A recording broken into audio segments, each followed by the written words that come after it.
우리 하나님의 말씀을 같이 보도록 하겠습니다. 구약 사사기 12장 1절에서 7절의 말씀, 그리고 신약성경 에베소서 2장 14절 말씀 제가 봉독해 드리도록 하겠습니다. 제가 봅니다.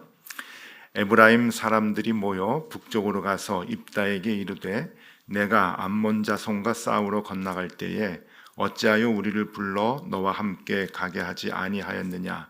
우리가 반드시 너와 내 집을 불사르리라 하니 입다가 그들에게 이르되 나와 내 백성이 암몬 자손과 크게 싸울 때에 내가 너희를 부르되 너희가 나를 그들의 손에서 구원하지 아니한 고로 나는 너희가 도와주지 아니하는 것을 보고 내 목숨을 돌보지 아니하고 건너가서 암몬 자손을 쳤더니 여호와께서 그들을 내 손에 넘겨주셨거늘 너희가 어찌하여 오늘 내게 올라와서 나와 더불어 싸우고자 하느냐 하니라. 입다가 길르앗 사람을 다 모으고 에브라임과 싸웠으며 길르앗 사람들이 에브라임을 쳐서 무찔렀으니 이는 에브라임의 말이 너희 길르앗 사람은 본래 에브라임에서 도망한 자로서 에브라임과 므낫세 중에 있다 하였음이라. 길르앗 사람이 에브라임 사람보다 앞서 요단강 나루턱을 장악하고 에브라임 사람의 도망하는 자가 말하기를 청하건대 나를 건너가게 하라 하면 길르앗 사람이 그에게 묻기를 내가 에브라임 사람이냐 하여 그가 만일 아니라 하면 그에게 이르기를 십볼렛이라 발음하라 하여 에브라임 사람이 그렇게 바로 말하지 못하고 십볼렛이라고 발음하면 길르앗 사람이 곧 그를 잡아서 요단강 나루턱에서 죽였더라. 그때 에브라임 사람의 죽은 자가 4만 2천 명이더라. 입다가 이스라엘의 사사가 된 지 6년이라. 길르앗 사람 입다가 죽음에 길르앗에 있는 그의 성읍에 장사되었더라. 에베소서 2장 14절 말씀입니다. 그는 우리의 화평이신지라 둘로 하나를 만드사 원수된 것 곧 중간에 막힌 담을 자기 육체로 허시고. 아멘. 네, 노프트 덕서교회 성도 여러분 반갑습니다. 섬기는 교회 이영훈 목사입니다. 이웃에 있어서 항상 또 존경하는 우리 오대승 목사님과 함께 형제교회에서 함께 믿음의 동역을 함께 하고 있는데요. 이렇게 또 새벽 기도 때 우리 교우 여러분들 만나 뵙게 돼서 너무 반갑습니다. 가까이 있어서 일정을 짜시는 목사님이 항상 이 덕서교회는 빼지 않고 저를 이렇게 오게 해서 말씀을 전하게 하시는 것 같습니다. 오늘 이 새벽에 주신 하나님 말씀을 통해서 정말 주님이 가신 길이 어떤 길이신지, 또 주님이 가신 그 길을 우리는 어떻게 붙잡고 또 쫓아 살아갈지 함께 말씀을 통해서 나누기를 원합니다. 오늘 본문을 보시고 또 읽으시면서 좀 당황스러우실 수도 있겠다 싶습니다. 왜냐하면 다른 목사님들 본문을 보니까 다 복음서의 말씀이더라고요. 그래서 예수님께서 십자가 그 고난의 길을 걸어가신 그 길들이 직접 그 말씀을 통해서 우리에게 직접적으로 와닿았는데, 오늘 저는 이 구약 성경의 사사기와 바울 서신서의 에베소서의 두 성경의 본문 말씀을 통해서 그 속에 숨겨진 주님의 그 고난의 길, 십자가의 길을 함께 살펴보고자 합니다. 먼저 몇 장의 사진을 함께 잠깐 보면서 함께 말씀을 나누겠는데요. 첫 번째 사진 한번 보여주시겠습니까? 네, 저기 앞에 누렇게 흐르는 강이 영국의 런던의 테임스강, 우리나라의 한강과 같은 테임스강인데요. 그 앞에 보이는 굴뚝처럼 생겨있는 저 건물은 원래는 화력발전소였습니다. 그런데 지금은 세계 최대 현대 미술관으로 개조가 되어서 많은 유명한 유수의 작품들을 전시하고 있는 테이트 모던이라고 하는 현대 미술관입니다. 그런데 그 미술관 입구를 통과하면 터빈홀이라고 하는 아주 큰 널따란 홀이 등장합니다. 이 홀에는 해마다 이 작가를 위촉해서 그래서 그해의 작가를 위촉해서 거기서 설치 예술 작품을 전시하는 것으로 유명합니다. 한번 예술 작품을 설치하면 저기서 한 몇 개월 정도, 수개월 정도를 계속해서 전시합니다. 제가 뭐 과거에 여러 이제 작품들 전시한 것들을 홈페이지나 사진을 통해서 보니까 무슨 뭐 놀이기구 같은 것도 있고요, 아주 희한한 작품들을 전시하는데요. 2007년도에 도리스 살세도라고 하는 그러한 그 남미 콜롬비아의 작가가 이 터빈홀에 그 해의 작가로 위촉되어서 작품을 전시했습니다. 그 작품 전시한 사진이 나와 있는데요. 세 번째 사진 한번 보여주시겠어요? 여러분 작품이 보이시나요? 네, 잘 안 보이실 겁니다. 네 번째 사진 한번 보여주시겠어요? 네, 바닥에 이렇게 틈이 생겨 있어요. 크랙이 생겨 있어요. 여러분 지진이 났거나 아니 무슨 부실공사가 돼서 저렇게 갈라진 게 아니라 저것 자체가 바로 도리스 살세도라고 하는 작가의 작품입니다. 가로 뭐 한 30cm에서 한 90cm 정도 되는 그 간격으로 이 크랙이 한 167m 정도가 되는 길이로 그렇게 바닥에 쫙 깔려 있습니다. 아마 저기다 갈아놓은 게 아니라 좀 시멘트를 도두어서 일부러 저렇게 크랙을 만들어 놓은 것이겠죠. 이 작품을 사람들이 이제 오고 가면서 이쪽과 저쪽에서 서로 이 크랙 사이에서 이 편과 저 편을 바라보면서 또 크랙 속을 바라보면서 관람을 합니다. 네, 저렇게 크랙이 갈라져 있으면 사람들이 이 편에도 있고 또 저 편에도 서 있죠. 이렇게 작품을 관람하는데요. 여러분 혹시 이 작품명을 혹시 아실 수 있을까요? 네, 오늘 사사기 본문에 나와 있는 본문에 이 작품의 명이 나와 있습니다. 오늘 사사기 본문 우리 목사님께서 읽어주셨는데 여러분 사사기 본문은 이스라엘에서 이 사사시대 때 여러분 원래 사사시대 때는 이 이스라엘이 외세에서 침략을 받았을 때 그것이 너무 고통스러워서 그것을 하나님께 탄원했을 때 하나님께서 그 탄원을 들으시고 그리고 그 사사를 보내서 이스라엘 백성들을 구원하시면 또 그 평화로움이 찾아오고 또 다시 좀 타락하고 그러면 다시 또 외세를 보내서 이런 그 패턴이 계속 반복되어 있죠. 이렇게 외세의 침략에 또 사사를 세우셔서 또 그 땅에 평화를 가져다 주시는 그런 일들이 계속 반복되었는데 오늘 본문에서는 외세와 이스라엘의 그러한 싸움이 아니라 바로 이스라엘 지파 내에서 이스라엘 안에서 일어난 내전입니다.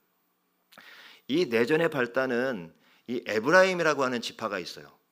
에브라임 지파는 그 요셉의 후손이죠. 에브라임과 므낫셋이 있었는데 이 에브라임은 굉장히 그런 장자의식이 강하고 거기서 여호수아라고 하는 걸출한 그러한 인물도 나왔죠. 그러니까 얼마나 이 자신들이 자신감이 뿜뿜 일어나고 굉장히 그 장자의식이 강한 특권의식이 강한 지파였습니다.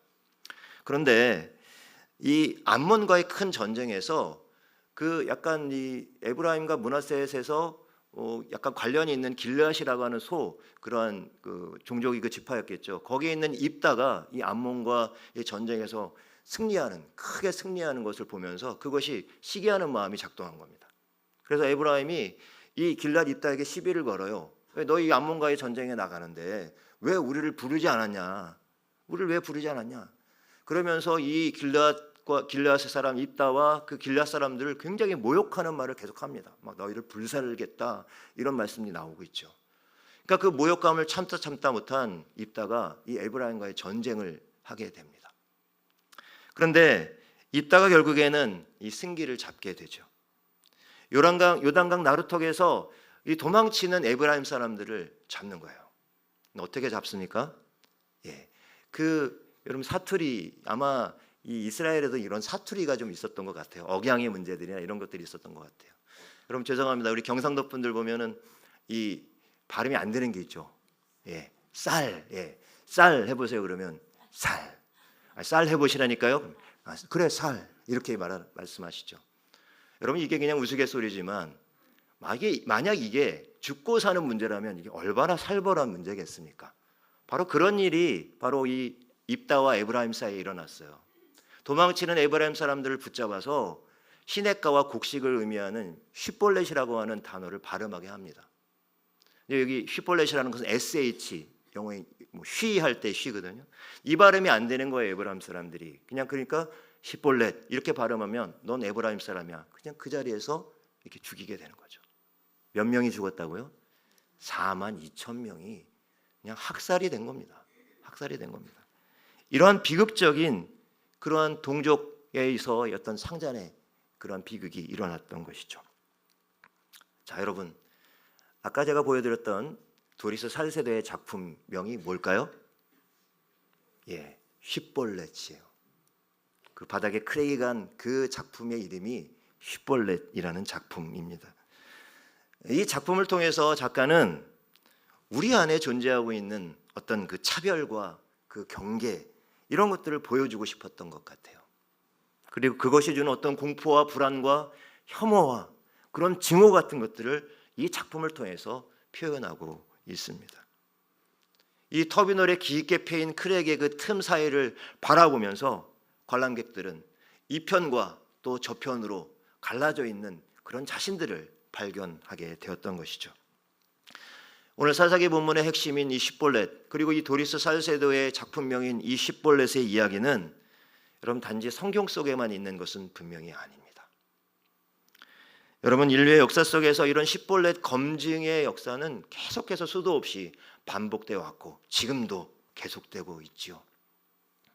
여러분 대표적인 예가 무엇입니까? 바로 나치에 의해서 유태인 600만 명이 학살됐던 그런 엄청난 비극적인 사건이었습니다. 유태인들을 다 색출해내는 그런 과정들이 있었죠. 여러분 우리의 슬픈 역사 가운데서도 이런 쉿볼렛의 검증의 역사가 있었습니다. 1923년 9월 일본의 관동 지방에서 큰 대지진이 일어났습니다. 막 민심이 흉흉해질 것을 두려워했던 일본의 관료들이 이 재앙의 원인이 조선인들에게 있다라고 하는 그러한 유언비어를 퍼뜨립니다. 일본의 식민지 시대에 가장 약자였던 이 조선인들은 그냥 속수무책으로 당할 수밖에 없었습니다. 누구도 거기에 대해서 문제를 제기하지 않았습니다. 이때 일본 관료들이 이 조선인들을 색출해내가는 과정에서 똑같이 일본판 쉿볼렛이 일어납니다. 15엔 이게 뭐 저는 일본을 잘 몰라서 우리 오대식 목사님 잘 아시겠지만 이 타금을 조선인들은 잘 못한다 그래요. 그래서 주고엔이라는 발음을 하도록 하는데 이 발음이 일본 사람과 틀린 사람들을 조선인으로 색출해서 그래서 그들을 바로 다수의 분노를 잠재우기 위해서 그들을 가차없이 희생했습니다. 그렇게 해서 조선인들이 많이 학살당하고 심지어는 일본인 중에서 타금을 못하는 사람들까지도 학살당하는 그런 일들이 일어났다고 합니다. 여러분 제가 역사적인 예를 몇 가지 들었지만 사실 우리의 쉿볼렛의 이 검증의 이야기는 우리의 일상 속에서도 자주 일어나고 있죠. 때로는 생김새가 다르다는 이유로 또 피부가 다르다는 이유로 또 종교가 다르다는 이유로 학연이나 지연에 따라서 오늘날 우리나라 같은 경우에는 굉장히 정치적인 갈등이 굉장히 강하잖아요. 그러니까 정치색이 다르다는 이유로 이 편과 저 편을 나눕니다. 나와 다르다는 이유로 서로를 혐오하고 배제하는 일들이 계속 악순환되고 오늘은 너, 내일은 나 이러면서 이게 재생산되고 있습니다. 심지어 교회도 여러분 예외는 아닙니다. 요즘 여러분 기독교가 중산층의 종교가 되었다라는 그런 비판들을 많이 받고 있습니다.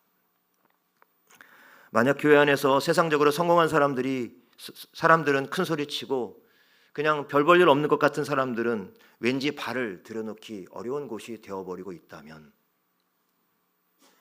가난한 사람들이 와서 위로를 받지 못하고 그저 소외감을 느끼고 있다면 병든 사람들이 괜시리 주눅들고 배우지 못한 사람들이 무시당한다고 느끼고 있다면 여러분 그것은 바로 쉿볼렛의 검증의 과정이 지금 진행되고 있는 것이죠. 예수님이 이 땅에 오셨던 2000년 전에 또 마찬가지였습니다. 그 당시에도 종교라는 이름으로 사람들 사이에 경계를 짓고 갈라놓는 일, 그 일이 상식이 되어 있었습니다. 당시 종교 지도자들뿐만 아니라 심지어 예수님의 제자들까지도 나름의 어떤 종교적인 기준의 틀을 놓고 그곳에서 미치지 못하면 그런 사람들은 가까이에서는 안 된다고, 그런 사람들은 배제해야 된다고 이런 논리를 갖고 있었습니다. 이것이 상식이었습니다. 오히려 그런 사람들은 상대하지 않는 것이 거룩의 기준이고 신앙이 좋은 증거라고 그렇게 여겼습니다. 여러분 그러나 우리 주님은 당시에 그런 상식을 정면으로 거부하셨습니다. 거룩을 빙자해서 다른 사람들 사이에 틈을 가르고 경계를 세우는 일, 그리고 서로 배제하고 서로 혐오하게 하는 일, 그런 것들이 상식이 된 세상에 오신 우리 주님께서는 오히려 자신의 생명을 다 내어주는 사랑으로 그 틈을 메우고 경계를 허무셨습니다. 마지막 사진 한번 보여주시겠습니까? 여러분, 저 사진은 그 도리스 살세도의 작품이 6개월 동안 전시가 되고 나서 이제 그대로 둘 수 없잖아요. 이제 전시 기간이 끝나니까 그 틈, 그 크랙을 시멘트로 다 이렇게 메운 거예요. 깔끔하게 장 메우면 좋은데 저렇게 좀 약간 마치 상처와 상흔처럼 저렇게 메워놨어요. 잘 마무리 못한 것이 아닙니다. 아마 여기에도 아마 작가의 의도가 있지 않았을까, 이런 생각을 해봅니다. 저 바닥의 흔적을 보면서 우리 안에도 누군가를 밀어내고 누군가를 경계를 세우고 틈을 그렇게 가르고자 하는 그런 마음은 없는가라고 계속해서 질문을 던지고 있는 것입니다. 그리고 우리 안에 그런 틈과 경계가 또한 어떻게 메워졌는가를 기억하라 라고 하는 의미로 다가옵니다. 아까 보여드린 이 다시 메워진 흔적을 저는 보면서 저 흔적에서 바로 예수님의 십자가가 겹쳐져 보입니다. 예수님의 가신 길은 죄로 인해서 갈라진 하나님과 우리 사이를, 그리고 인간과 인간들 사이를, 그리고 나아가 인간과 모든 피조물 사이를, 그 사이에 생겨난 그 틈을 메우고 그 경계를 허물어뜨리기 위해서 자신의 몸을 내어주신, 오늘 자기 육체로 허무셨다는 말씀이 나오잖아요. 그 몸을 내어주신 그러한 길이었습니다. 그래서 바울은 주님은 그는 우리의 화평이신지라 오늘 에베소서의 말씀에서 이렇게 고백하고 있죠. 둘로 나뉘어 원수가 된 것을 십자가로 허무시고 틈과 경계로 갈라져 있는 서로를 한 몸으로 만드셔서 하나님과 화해시키셨습니다. 주님이 가신 길은 십자가로 화해의 길을 놓는 길이었습니다. 여러분, 주님께서는 거기에서 그치지 않으시고 나를 따라오려거든 각자 자기의 십자가를 지고 따라오라고 말씀하셨지요. 여러분, 그 의미는 바로 오늘도 나와 너, 우리와 그들을 가르고 있는, 그 틈을 가르고 있는 경계, 그것을 메우고 그 경계를 허물라고 하시는 그러한 주님의 명령인 것입니다. 허물고 갈라진 틈을 메우는 사명을 우리로 하여금 이 땅 가운데서 메우라고 하는 주님의 말씀입니다.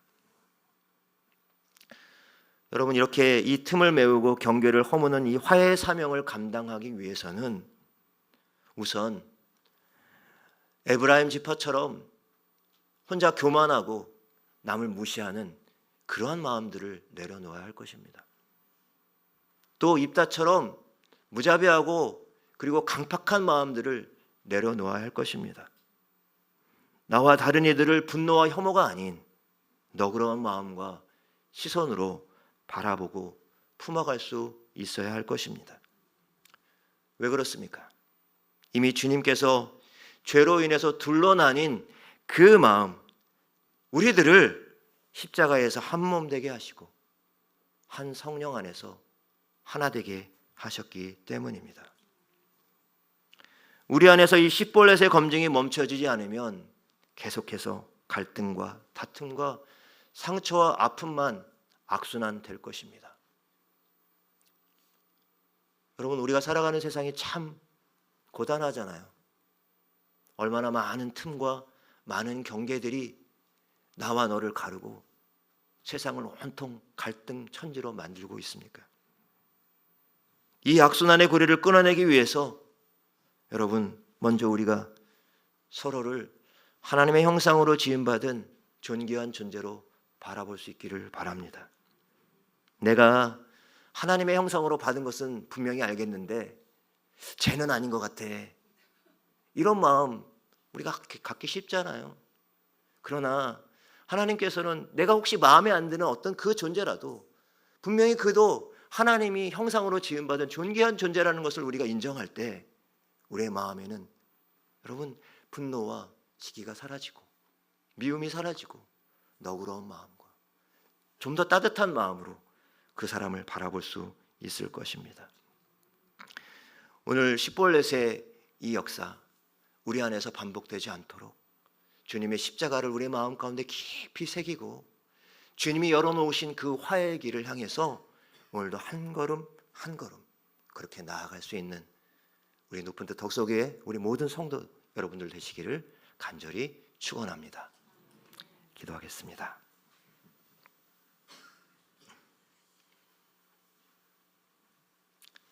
하나님, 우리들의 삶을 가만히 들여다보면 너무나 많은 틈과 너무 많은 경계로 스스로를 묻고 나와 다른 이들을 때론 차별하고 편견을 가지고 분노와 혐오의 모습으로 바라볼 때가 얼마나 많이 있었는지 모르겠습니다. 그러나 이 시간 그 십볼렛의 역사를 우리 안에서 끊어내고 정말로 겸손과 너그러운 마음을 가지고 내 형제와 이웃들을 바라볼 수 있는 그런 은혜를 허락하여 주시옵소서. 우리의 의지로 우리의 힘으로 감당할 수 없는 일입니다. 십자가에서 먼저 그 길을 열어놓으신 우리 가운데 화평으로 오신 주님을 바라보며 그 주님을 우리의 마음속에 품고 오늘도 겸손과 너그러운 마음을 가지며 세상과 형제와 이웃들을 바라볼 수 있는 그런 은혜를, 그러한 자비를 우리 모두에게 허락하여 주시옵소서. 주님 지고 가라 하신 자기 십자가를 지고 다름을 틀림으로 바라보는 틀에 저항하며 나와 다른 사람들을 주님의 그 사랑으로 품고 바라보는 그 세상을 만들어갈 수 있도록 지혜와 용기를 허락하여 주시옵소서. 우리가 살아가는 삶의 자리에서 갈등의 골짜기를 메우고 언제나 화해의 사명을 감당할 수 있도록 인도하여 주시옵소서. 감사드리며 예수님의 이름으로 기도드립니다. 아멘.